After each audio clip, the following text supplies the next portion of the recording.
qu'est-ce qui vous intéresse dans cette problématique? Déjà, elle m'intéresse à titre personnel, puisque on est tous amenés à devenir des seniors, moi peut-être avant les autres.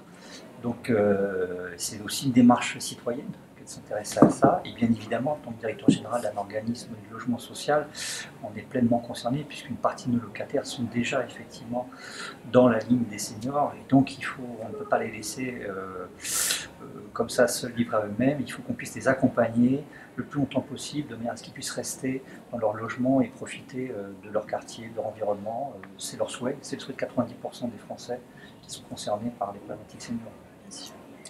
En quoi cette problématique impacte vos activités? Eh bien, elle nous a aussi forcé à revoir nos modes de production, aussi nos façons de travailler, puisqu'on s'est engagé dans une démarche de labellisation habitation service, donc une démarche de qualité qui a mis une année à se mettre en place.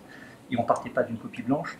Donc, c'est-à-dire que dorénavant, c'est un segment de clientèle qu'on doit traiter sur la partie du patrimoine existant et sur la production neuve. Et donc, il a fallu revoir notre façon de travailler avec les architectes, leur imposer un cahier des charges assez technique, et idéalement aussi avec les entreprises, qui était toujours un petit peu plus compliqué, puisqu'on avait l'habitude de faire la réhabilitation de l'occupé.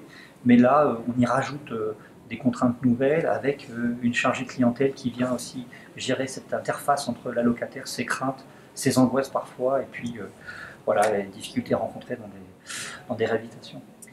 Voyez-vous d'autres réponses apportées par votre structure pour faire face à cette problématique?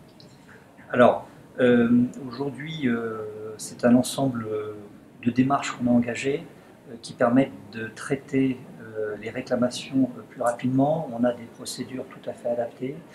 Ces personnes-là ont besoin d'un retour assez rapide, ont besoin d'être rassurées, donc on vient les rencontrer. Donc forcément, on ne traite pas une demande d'une personne plus fragile de la même façon qu'un locataire qui n'est pas soumis à ces contraintes.